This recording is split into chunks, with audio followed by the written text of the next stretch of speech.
A imigração japonesa na cidade de Parintins foi de suma importância para o desenvolvimento econômico do município. Meu avô veio para o Brasil com 22 anos e faleceu há 3 anos atrás. Então a história que ele nos conta assim, é uma história foi para mim muito gratificante, porque ele se apaixonou pelo Brasil. Casou, minha avó brasileira, natural de Juruti, e amou a Amazônia. Depois do sofrimento veio a recompensa, porque vieram os filhos, vieram os netos. Então, para mim, assim, é muito... Falar da imigração japonesa é falar de um povo de luta, é falar de um povo que tem história aqui na Amazônia, que tem contribuído desde quando eles chegaram em 1929 até hoje, aqui na cidade de Parintins. Então, da imigração japonesa, o governo do Amazonas e o governo do Pará, eles tinham o interesse de desenvolver a agricultura. Então, o Dr. Tukazo Etsuka fez esse intercâmbio para esses estudantes virem para a Amazônia. Então, o que eu sei é assim, que chegaram na Amazônia, meu avô veio por Santos e por Belém. Então, na Vila Amazônia foi um sofrimento das dificuldades que eles enfrentaram, como a língua, a alimentação, o modo de viver. Esse ano foi comemorado aqui em Parintins, no dia 22 de setembro, os 80 anos da imigração. E na Vila Amazônia também foi inaugurado lá o Marco Zero da Juta. Estamos lutando para fazer a revitalização do Raco Caicã.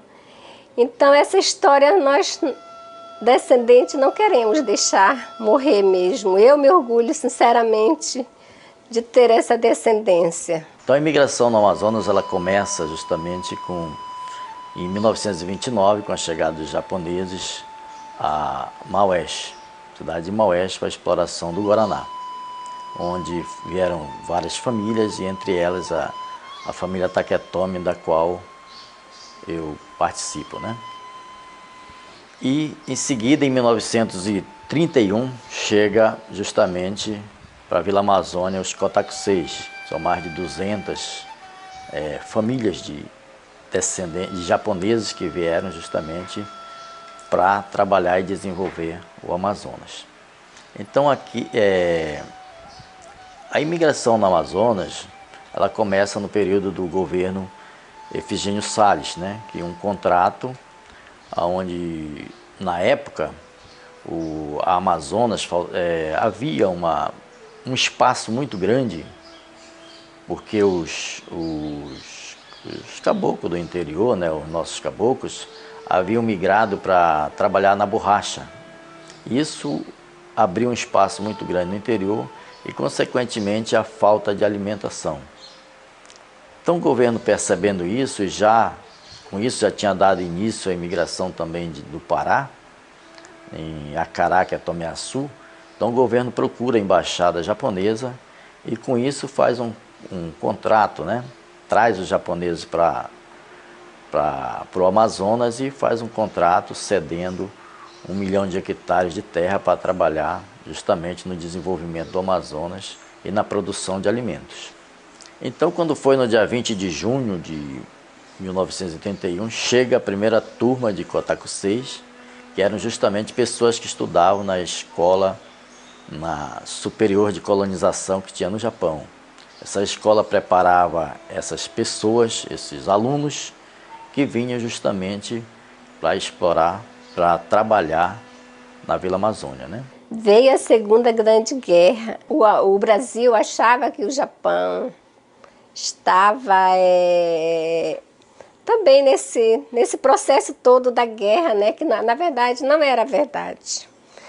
E foi aí que os japoneses, eles sofreram muito, porque o meu avô ele foi se esconder no Aicurapá. acampar. E outros nas matas, outros por Andirá. Então foram momentos difíceis. Outros foram presos, foram levados para Tomé-Açu. Mas as terras todas foram tomadas. Então foi aí que depois veio o JG de Araújo e houve todo esse processo. Porque, na verdade, o sonho deles era desenvolver a Vila Amazônia, era fazer realmente uma grande cidade, um grande município. Já com a questão da guerra, que se aproximava em 40, né? Aí foi confiscado todos esses bens. Na época, né, o governo confisca todos os bens dos japoneses, inclusive conta bancária, e passa a perseguir. Inclusive prender as pessoas, levar para uma espécie de campo de concentração que tinha em Tomé-Açu, né?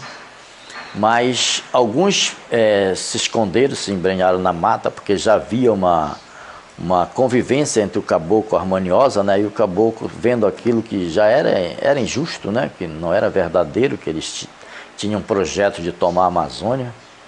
Isso não era verdade, então até o caboclo ajudou a esconder muito deles na mata, né? E aí começou a haver a necessidade de se produzir mais e de ter mais tecnologia.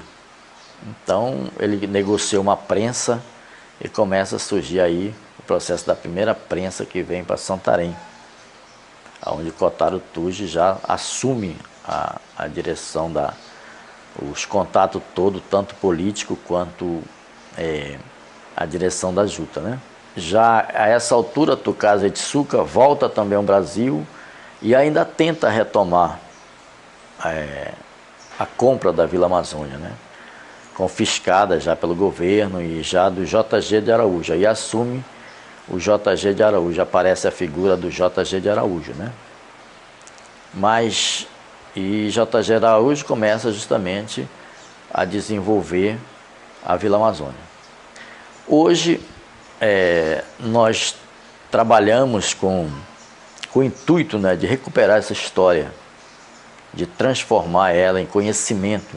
Tá? A gente entende que a recuperação desse patrimônio, dessa história, ele gera renda, gera emprego, gera desenvolvimento para o povo da Vila Amazônia. Não só da Vila Amazônia, mas também de Parintins, porque começa o desenvolvimento na Vila Amazônia em 1930 através dessa imigração japonesa. Então, passar esse período, esconder esse período, esconder a sua própria identidade. Nós temos trabalhamos a associação trabalha a recuperação dessa história, né? A revitalização dela, a localização, a delimitação desses patrimônios, com esse intuito, né? E também junto à sociedade, né? A questão da recuperação da cultura, né? E apoiando justamente a sociedade mais carente, com aula, com projetos de aula de crianças, com projetos de jovens, ajudando no Jovem Cidadã, fazendo parceria com o município nessas ações, né? Está previsto no segundo semestre vir um professor de idioma japonês e professor na questão de cultura japonesa, na questão da culinária, na questão de esporte, música, teatro. Então a gente está buscando justamente e tentando esse intercâmbio, essa introdução da cultura japonesa na nossa região e vice-versa. Ou seja, os professores querem aprender também com nós a nossa cultura. Mas a ideia é essa, a troca de conhecimento, a troca de informação e oportunizar essas pessoas, já que o Japão é um país altamente desenvolvido.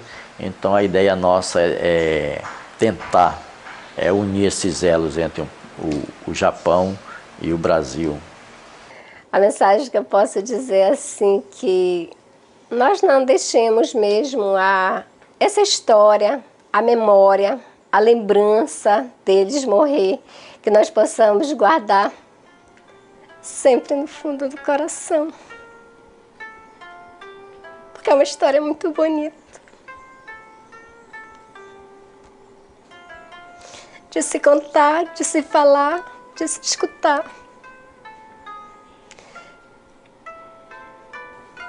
Eu tenho certeza que o meu avô, onde ele estiver neste momento, ele sabe.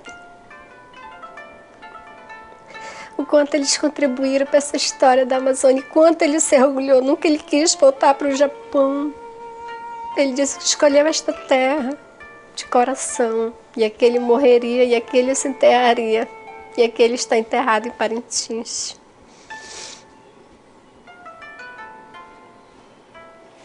Valorizar a presença japonesa na história da cidade é reconhecer o valor de um povo que muito contribuiu para o seu desenvolvimento.